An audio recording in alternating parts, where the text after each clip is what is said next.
नमस्कार। अति कोमल हृदय, भावनात्मक और उदार हृदय वाले, विशाल हृदय वाले होते हैं मीन राशि के जातक। मीन राशि पर अभी शनि की 7.5 का दूसरा चरण चल रहा है, अर्थात 7.5 का मध्यकाल इसको कहा जाएगा। मैंने थंबनेल में लगा कर रखा है, 7.5 से डरने की ज़रूरत नहीं है, बल्कि इसका सदुपयोग कर अपने व्यक्तित्व में निखार लाने की आवश्यकता है और अपने पद को गुप्त रूप से मंथन करते हुए भविष्य के लिए अस्थायी रूप देने का समय है। सबसे पहले हम समझेंगे शनि देव और देवगुरु बृहस्पति को कि क्यों हमने ये कहा कि यहाँ डरने की आवश्यकता नहीं है। क्योंकि शनि देव देवगुरु बृहस्पति की राशि में जब भी होते हैं तो उनका फल शुभ ही होता है, अशुभ फल वह नहीं करते हैं। लेकिन इन सब चीज़ों को समझने से पहले हम शास्त्रों के प्रमाण के अनुसार कुछ चीज़ों को जानने का प्रयास करें, ताकि यह सभी को स्पष्ट हो जाए कि क्यों मैंने ऐसा कहा और शास्त्रों का प्रमाण क्या है। तो सबसे पहले हम शनि देव को समझते हैं। शनि देव ने देवाधिदेव महादेव को, भगवान शंकर को अपना गुरु माना था और भगवान शंकर प्रसन्न होकर के शनि देव को एक उपाधि दिए, कर्म फलदाता। अनुशासन, कर्म, अच्छे बुरे कर्म, शुभ अशुभ कर्म और उसके फल देने का प्रावधान, ये पावर मिला शनि देव को। अर्थात शनि देव जज हैं, दंडनायक हैं शनि देव। अब तो ये स्पष्ट हो गया कि शनि के गुरु महादेव। और अब देवगुरु बृहस्पति की अगर बात करें तो देवगुरु बृहस्पति महर्षि अंगिरा के पुत्र थे। देवगुरु बृहस्पति ने शिव जी की घोर तपस्या की और घोर तपस्या करने के पश्चात महादेव ने, देवाधिदेव महादेव ने बृहस्पति को देवताओं की गुरु का उपाधि प्रदान किया। अर्थात देवगुरु बृहस्पति के भी गुरु हो गए महादेव और शनि देव के भी गुरु हो गए महादेव। तो इस दृष्टिकोण से यदि देखा जाए तो दोनों ही गुरु भाई भी हुए। शास्त्रीय मर्यादा से अगर इसको समझने की प्रयास करें तो दोनों ही गुरु भाई हो गए। अब शनि देव के पास क्या पावर है? शनि देव न्याय के देवता हैं, अनुशासन, कर्म के फलदाता हैं और उसके अनुसार आपके अच्छे बुरे कर्मों को दंड देने का अधिकार उनके पास है। और देवगुरु बृहस्पति आपके समृद्धि, आपके उन्नति और विकास के कारक माने जाते हैं। तो इसका मतलब ये हुआ कि देवगुरु बृहस्पति और शनि देव, ये दोनों ही ग्रह एक दूसरे के पूरक ग्रह हैं। अर्थात ये हम यहाँ स्पष्ट इस चीज़ को समझ चुके हैं कि दोनों ही ग्रह एक दूसरे के पूरक हैं। इसलिए देवगुरु बृहस्पति के राशि में मीन राशि वाले जातकों को शनि देव का बुरा प्रभाव कम ही मिलता है। किंतु यहाँ जब शनि देव को कर्म फलदाता भी कहते हैं तो 7.5 का आगमन होना, अर्थात आपके द्वारा किए गए अच्छे बुरे कर्मों की समीक्षा, ये जो समय होता है ये आपके द्वारा किए गए कृत कर्मों की समीक्षा का समय होता है। तो निश्चित ही उसके अनुसार शनि देव अपना फल देंगे।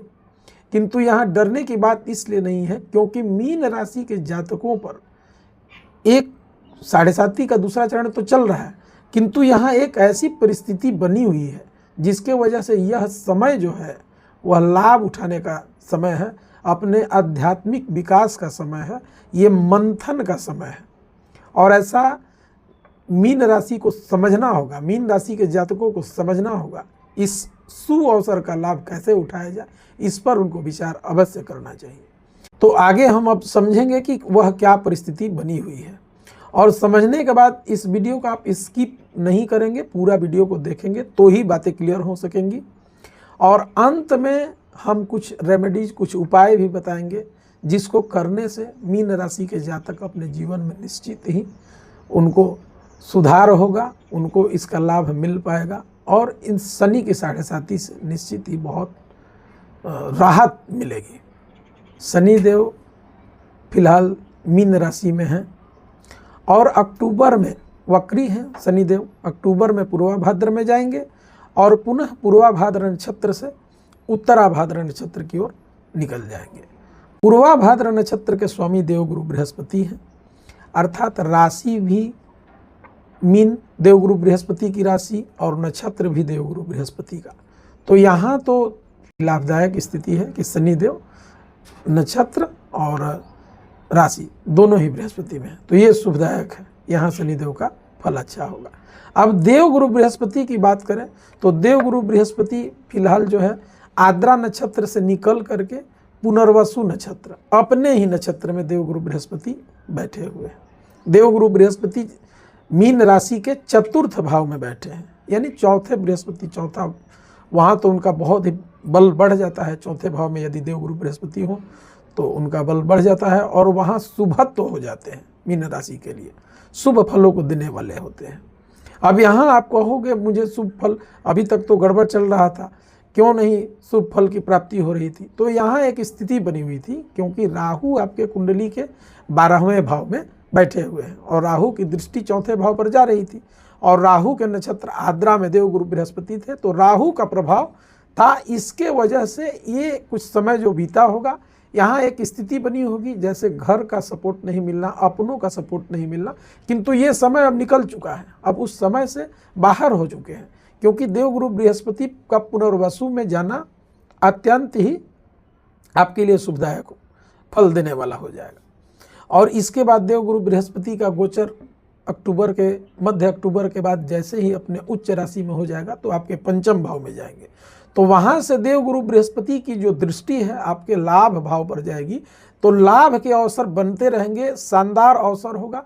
आध्यात्मिक क्षेत्र में आप अगर प्रयास करते हैं, किसी डीप चीज़ में, किसी गहरी खोज में काम करते हैं वाले क्षेत्र में आप काम करते हैं, कोई रिसर्च का काम आपका है, तो इन सब चीज़ों के लिए बहुत अच्छा समय है, अध्ययन करने के लिए बहुत अच्छा समय है, विद्यार्थियों के लिए बहुत अच्छा समय है। अब बात करते हैं शनिदेव को एक दूसरे एंगल से समझने का प्रयास करते हैं। कोई भी क्रूर ग्रह यदि केंद्र के भाव में बैठे हों तो वो शुभ फल ही देने वाले होते हैं, अर्थात अगर उस दृष्टिकोण से देखा जाए तो मीन राशि के हिसाब से तो केंद्र में शनिदेव हैं, तो उनका फल तो शुभाशुभ ही होगा ना, तो वहाँ तो वो सक्षम है शुभ फल देने के लिए, और ऊपर से देवगुरु बृहस्पति की राशि, तो ये भी सूत्र वहाँ काम करता है। तो शनिदेव और अगले लगभग 2 साल तो और वहाँ रहेंगे, तो अगले 2 साल तक शनिदेव का शुभत्व परिणाम उस सूत्र से भी अगर समझे तो आपके लिए शुभ ही परिणाम मिलने वाले हैं। बस चीज़ों को आपको समझना है और आगे क्या करना है, किस चीज़ से बचना है, इन सब चीज़ों के बारे में भी बात करेंगे। और निश्चित जब इन सब चीज़ों को आप फॉलो करेंगे तो आपके जीवन में जो है उन्नति कारक ही होगा, इसमें कोई संदेह बिल्कुल भी नहीं है। तो इन सब चीज़ों को समझना बहुत आवश्यक है। तो ये सब स्थितियाँ बनेगी। अब देवगुरु बृहस्पति पुनर्वसु नक्षत्र से जब निकलेंगे तो अगला गोचर उनकी शनि के नक्षत्र में ही होने वाला है, तो वहाँ से शनि के नक्षत्र में देवगुरु बृहस्पति जाएंगे और शनि का गोचर जब पूर्वा भाद्र से उत्तरा भाद्र में होगा तो वो भी नक्षत्र शनि का ही है। तो यह है ना, ये बड़ी एक अद्भुत स्थिति बन रही है और ये लंबे कालखंड तक चलने वाला है, 2 साल तक तो ये चलेगा। देवगुरु बृहस्पति पूरे 2026 तक आपके रहेंगे आपके पंचम भाव में, तो वहाँ से आपको शुभत्व परिणाम की ही प्राप्ति होगी, कहीं से कोई दिक्कत होने वाली बात नहीं है। तो इन सब चीज़ों को अगर देखें तो एक अद्भुत लाभ का अवसर बना रहेगा, बस हमको समझना है हमको क्या करना है। अब आगे बात करते हैं कुछ उपायों के बारे में और ये समझने का प्रयास करते हैं कि क्या करें, और एक मंत्र के बारे में भी बात करेंगे जिसको करें तो उसका शुभ ही परिणाम मिलेगा। चूँकि 7.5 चल रही है तो 7.5 का मतलब हमारे कार्यों की समीक्षा, जो हमने पूर्व में जो भी कार्य किए उसके अनुसार उसकी समीक्षा की जाएगी और हमको उसके अनुसार फलाफल मिलेगा। किंतु अभी जो हम कर रहे हैं उसकी भी समीक्षा होती है ये 7.5 में। तो शनि का वास जहाँ, आपको ये ध्यान रखना है, शनि का वास जहाँ है, शनि का वास बुजुर्गों में, अत्यंत वृद्ध व्यक्तियों में, जो लाचार होते हैं, जो दीनहीन होते हैं, दैन्य अवस्था में होते हैं, ऐसे लोगों में शनि का वास देखा जाता है। ऐसे लोगों को आपको सेवा धर्म, उनके प्रति बड़ी दया की भावना रखनी है। वैसे भी मीन राशि दयालु हृदय के होते हैं, मदद करने वाले होते ही हैं, तो ऐसे लोगों की आप जितनी हो सके आप सहायता करो, ये आपके लिए बहुत ही अद्भुत और अचूक उपाय है। दूसरा ये है कि शनि देव की शांति के लिए हनुमान जी की आराधना करना बहुत आवश्यक है। पीपल में जल देना, हनुमान जी की आराधना करना। तो हनुमान जी की आराधना तो बिल्कुल ही सरल है ना। हनुमान जी की आराधना, हनुमान चालीसा पावर हाउस है, उसका प्रतिदिन आपको जप करना चाहिए। और हनुमान जी के मंदिर में आप जब भी जाएं तो आपको एक मंत्र अवश्य वहाँ करना है। मैं उस मंत्र को कह रहा हूँ, उसको पढ़ने से हनुमान जी प्रसन्न हो जाते हैं। हनुमान जी प्रसन्न होते हैं तब जब कोई उनके सामने राम का नाम ले। तो हनुमान जी के मंदिर में जाने के बाद सबसे पहले आपको कहना है सीताराम सीताराम, और उसके बाद आपको एक मंत्र पढ़ना है, नीलाम्बुज श्यामल कोमलांगम सीता समारोपितवाम भागम प्राणौ महासायक चारुचापम नमामि रामं रघुवंशनाथम। ये मंत्र है जिसको पढ़ने से हनुमान जी अत्यंत प्रसन्न हो जाते हैं। और जब हनुमान जी अत्यंत प्रसन्न हो जाते हैं तो शनि का बुरा से बुरा प्रभाव भी अच्छे प्रभाव में बदल जाता है। तो ये उपाय हमने आपको बताया। शनि मंदिर में आप हर शनिवार को सरसों तेल का दीपक जलाएं, मस्टर्ड ऑयल की जो होती है वो दीपक आप जलाएं।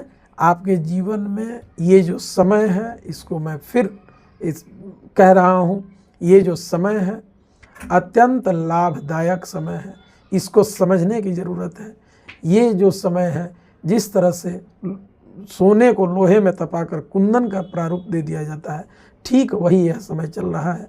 इसका भरपूर लाभ आप सभी उठाएं। और आप सभी मीन राशि के जातकों को हमारी बहुत सारी शुभकामनाएं। आपका मंगल हो। अगर हमारी वीडियो आप सभी को पसंद आया होगा तो वीडियो को लाइक करें, हमारे चैनल को सब्सक्राइब करें।